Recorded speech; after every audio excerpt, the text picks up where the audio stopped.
Hello friends, मैं हूं doctor रश्मि।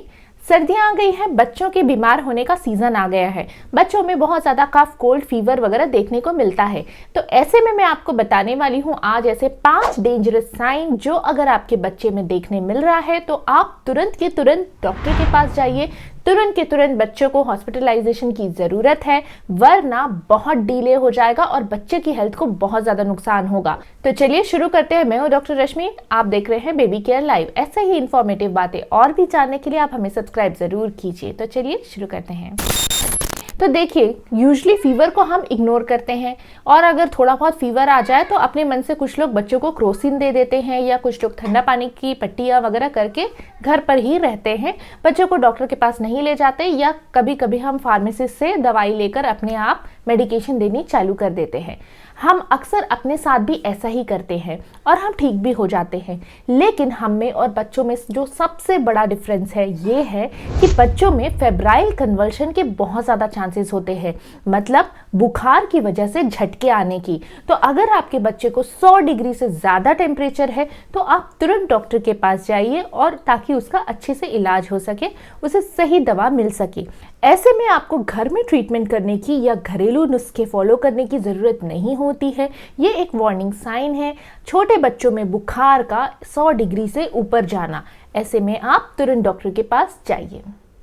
दूसरा साइन है कानों में दर्द। बच्चे अक्सर बोल नहीं पाते हैं, लेकिन अगर आपका बच्चा बार बार कानों को छू रहा है या फिर रब कर रहा है या फिर जिस साइड उसे दर्द हो रहा है उस साइड वो लेट कर सो रहा है और इस तरह से रब कर रहा है, तो ये साइन हो सकता है उसके ईयर इन्फेक्शन का।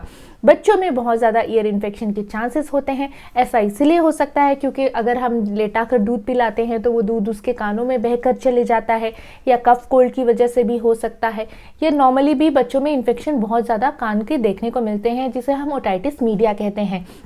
ये एक बहुत डेंजर साइन है, और अगर आपका बच्चा ऐसा कुछ भी कर रहा है तो आप तुरंत अपने डॉक्टर के पास जाइए ताकि उसका प्रॉपर इलाज हो सके। अगर हम ओटाइटिस मीडिया को लंबे समय तक छोड़ देते हैं या ओटाइटिस मीडिया कॉम्प्लिकेट हो जाता है तो ऐसे में बच्चों के कान के पर्दे के फटने की संभावना रहती है, उन्हें सुनाई देने में दिक्कत आ सकती है, साथ ही में ब्रेन एब्सेस या मेनिंजाइटिस जैसे गंभीर समस्याएं भी हो सकती है। इसलिए आप इसे बिल्कुल भी इग्नोर ना करें, और अगर बच्चा कान में दर्द बता रहा है या ऐसे इशारे कर रहा है तो आप तुरंत डॉक्टर के पास जाइए।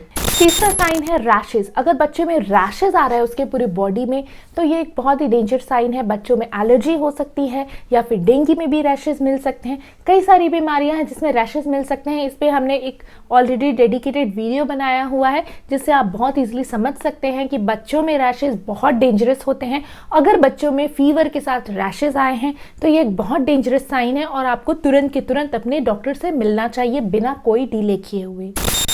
अगर आपका बच्चा अचानक से खाना पीना छोड़ दे और बिल्कुल ही अगर दूध पी रहा है तो बिल्कुल सक करना छोड़ दे, अगर आप उसे ज़बरदस्ती दे भी रहे हैं तो भी वो खाने को थूक दे रहा है और बहुत लेथार्जिक है, लेथार्जिक मतलब बिल्कुल भी एक्टिव नहीं है, बहुत लेज़ी हो गया है, बहुत ज़्यादा देर तक सो रहा है, दिन भर लेटा रह रहा है, खेल नहीं रहा है, एक्टिव नहीं है, तो ये बहुत डेंजरस साइन है। अगर ऐसा कुछ भी है तो आप तुरंत अपने बच्चों वाले डॉक्टर के साथ से मिले, पीडियाट्रिशियन के पास जाएं।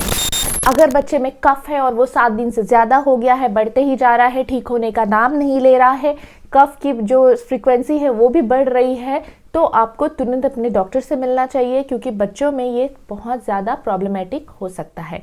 तो कफ एंड कोल्ड बच्चों को होते रहता है, लेकिन अगर ये 5 साइंस आपको देखने को मिल रहे हैं तो आप तुरंत अपने डॉक्टर से मिलिए। ऐसे ही जानकारी वाली वीडियो लेके मैं फिर आऊँगी, तब तक के लिए बाय।